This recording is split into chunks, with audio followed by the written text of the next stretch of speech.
সমস্ত ভক্তবৃন্দ শ্রী চরণে প্রণাম, গুরুদেব এবং সর্বপরিচিত প্রপাতের চরণে প্রণাম নিবেদন করে আজকের ভাগবতম আমরা পড়ব। তো আমরা একটু লিঙ্ক করে নিই ভাগবতম।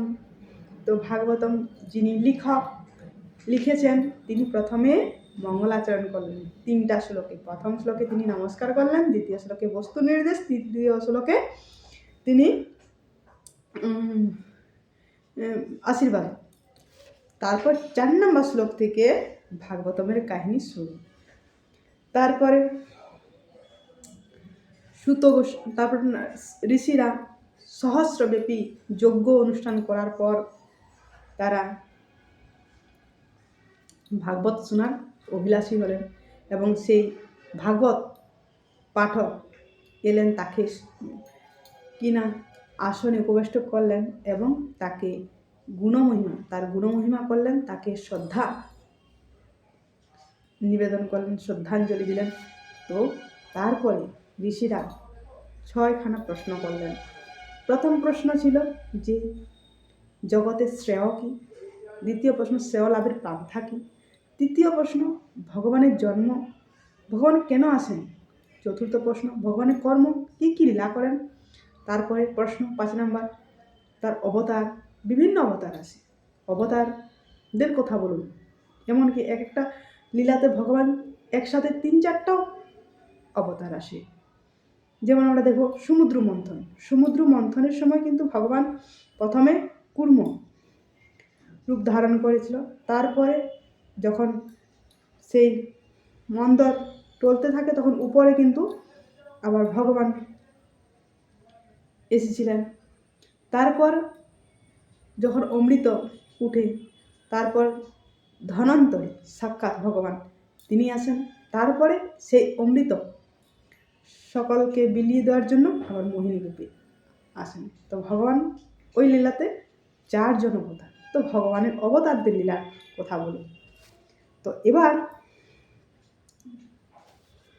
বলছেন যে ভগবান যখন চলে গেলেন তাহলে ধর্ম কাকে আশ্রয় করে থাকবে, শাস্ত্রকে না সাধুকে? তো এই নিয়ে আরও প্রশ্ন আসবে। তো এই 6খানা প্রশ্নের মধ্যে পুরো ভাগবতম 12টা স্কন্ধ দাঁড়িয়ে আছে।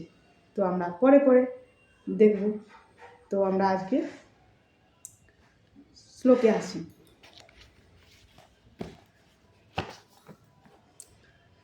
বয়তু ন বৃতিপাম উত্তম শ্লোক বিক্রমে যচ্ছিনতং রসজ্ঞানম সাধু সাধু পদে পদে বয়ম তু ন বিপস্সাপাম বৃতিপাম উত্তম শ্লোক বিক্রমে যচ্ছিনতং রসজ্ঞানম সাধু সাধু পদে পদে।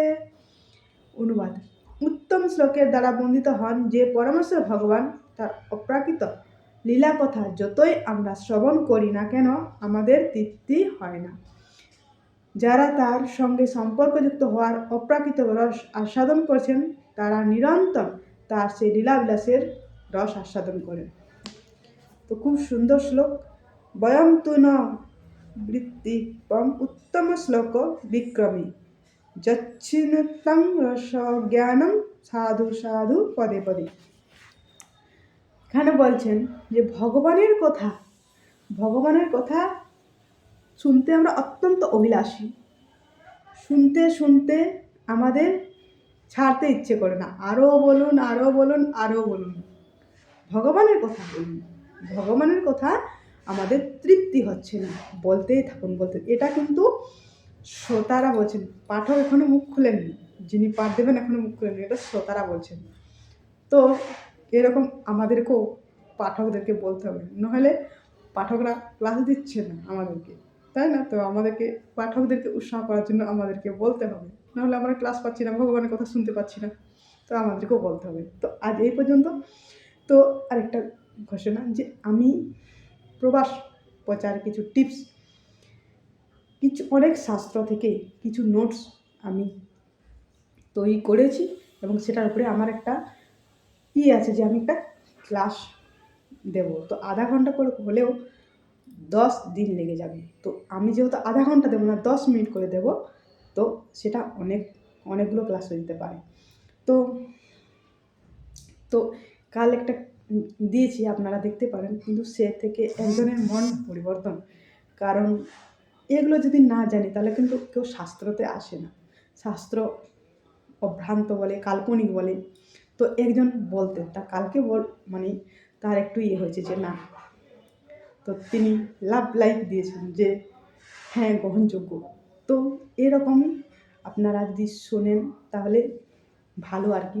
তো সেই নিয়ে আমি বিভিন্ন শাস্ত্র থেকে বিভিন্ন ভগবানকে কেন্দ্র করে, ভগবান যে স্বয়ং সে নিয়ে আমি অনেক নোট আমি কালেক্ট করেছি, এবং সেটাকে রেডি করতে আমার সময় লাগবে,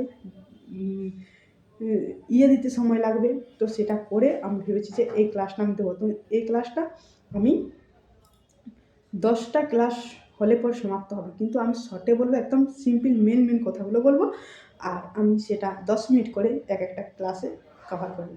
তো আপনারা শুনতে পারেন। তো যারা এখনও পর্যন্ত আমার ভিডিও দেখেননি, তো দেখবেন, ভালো লাগবে।